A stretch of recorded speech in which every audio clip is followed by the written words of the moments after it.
Aquí tenemos al responsable de sala que se llama Jorge y el sommelier Alfonso. Hola, buenas tardes, encantado. Bueno, aquí tenemos nuestra cava de vino y por este lado, aquí a la derecha, tenemos uno de los salones. Ahí hoy, por ejemplo, aquí tenemos, en estas 3 mesas tenemos 6 comensales. Por ahí tenemos el cuarto frío, donde están cocinando ahora mismo. Bueno, Fernanda, ella es la responsable es la dueña y responsable, como yo, del restaurante Nub. Y aquí tenemos a Alfonso, que vino ya hoy fresco. Seguimos. Aquí tenemos otras habitaciones con 2 mesas. Igualmente hoy tenemos 4 comensales, 2 por un lado y 2 por un lado. Por aquí enfrente hay otro salón con 2 mesas. Hoy tenemos reserva de 16 comensales, pero podemos llegar a unos 25 máximo. Por aquí ya estamos a la parte caliente. Aquí estamos haciendo pan de masa fermentada, de fruta fermentada. Bueno, aquí está a la vista la cocina, eso es lo que vemos nosotros, el servicio del salón, y nos vemos con la cara, con los clientes, estamos cara a cara. La cocina de Nub es una cocina histórica, cultural. Mezclamos 2 cocinas, 2 culturas. La mía, que son de origen italiana, romana, y la cocina de Fernanda, que es de raíz chilena. Hacemos una cocina de este puente cultural, mezclando raíces, rescatando recetario, incluso el recetario antiguo, el recetario de recoquinaria, lo adaptamos a nuestra cocina. E incluso de lo antiguo mapuche, ¿no?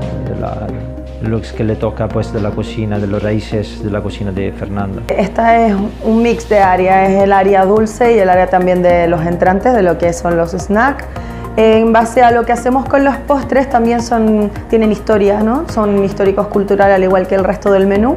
Tenemos 3 postres, son 2 en cada menú. En el menú corto hay un postre haciendo un guiño a Chile y también una mezcla en Italia, dado que tenemos los nombres, ¿no? El sorrentino de cacao amargo con un hinojo silvestre, con yacho de pepino y las pipas garrapiñadas. ¿Qué hacemos? Nosotros cocinamos ese sorrentino con una técnica en la que se hace un postre en Chile, que es con un almíbar, ¿no? Y luego lo que hacemos es lo presentamos como una pasta con el yacho encima y con una sopita espesa de eneldo. Luego también tenemos un postre en que hacemos un guiño a la antigua Roma, donde se solía beber muchísimo vino, pero era vino de baja calidad. Lo que hacían los romanos entonces era mezclarlo, macerarlo con violetas, con miel, con rosas, y en honor a esos viajeros romanos, pues el último postre que damos a nuestros viajeros que van a dejar Nub, ¿no? Y van a emprender camino a casa.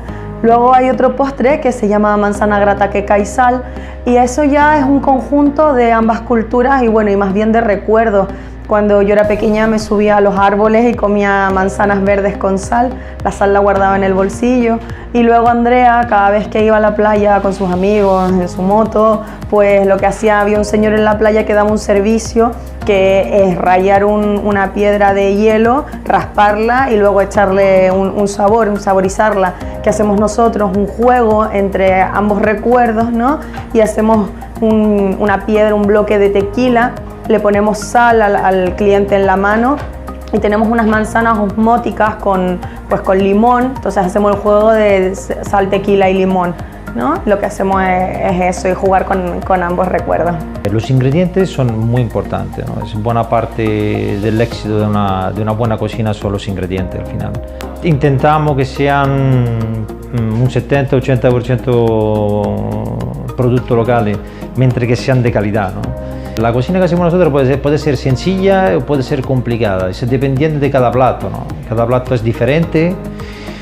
No es porque disponemos de todas las tecnologías, disponemos de toda la técnica, tenemos que usar para este plato todo el conocimiento que tenemos en ese momento, ¿no?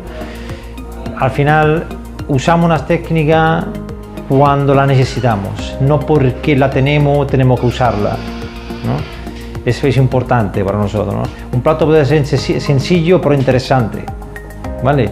Un plato puede ser sencillo pero también puede ser complicado de hacer. Esto dependiendo de cada plato, es un mundo. Bienvenido a la cava del restaurante Nuf, ¿vale? Bueno, en la que encontramos unas 250 referencias, 200-700 referencias aprox, ¿vale? Un poco contando con vinos nacionales, ¿vale? Internacional. Aquí tenemos una pequeña selección de vinos de Borgoña, ¿vale? Un poco muy concreto, ¿vale? Especialmente las zonas, ¿vale? Tenemos un poco de Rioja, Rioja Alta, Rioja Alavesa, ¿vale? Como Rioja Baja. Tenemos el tema del Priorat, ¿vale? Tenemos grandes pagos también, ¿vale? Tenemos, bueno, también cuidamos mucho los vinos de aquí, de la región, ¿vale? Como son los vinos canarios. También tenemos vinos italianos, ¿vale? Un poco tocamos lo que es el tema de champán, ¿vale?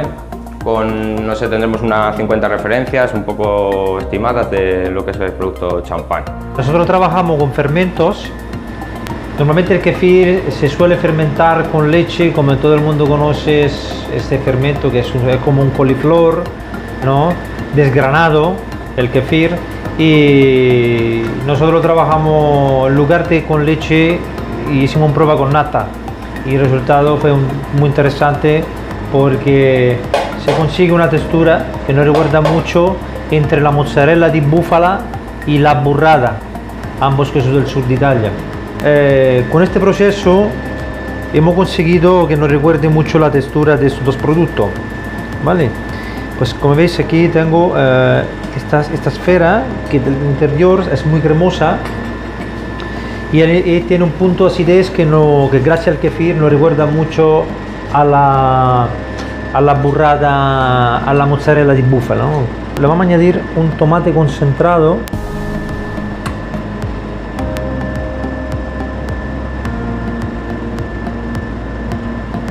Vale. Esta es una colatura, el lugar de Italia viene de Santoña, de Cantabria, ¿vale? Eso es lo que le va a aportar es salinidad. Después le añadimos un poquito de aceite extra virgen.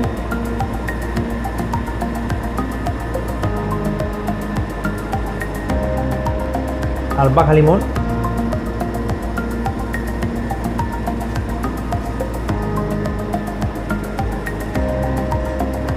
Tiene un punto aromático y fresco. Y después terminamos con este crujiente lácteo de leche de cabra, ¿no? Nosotros mismos cocineros presentamos este recuerdo de la ensalada caprese e invitamos a romper este crujiente de leche de cabra de la tierra con la cuchara.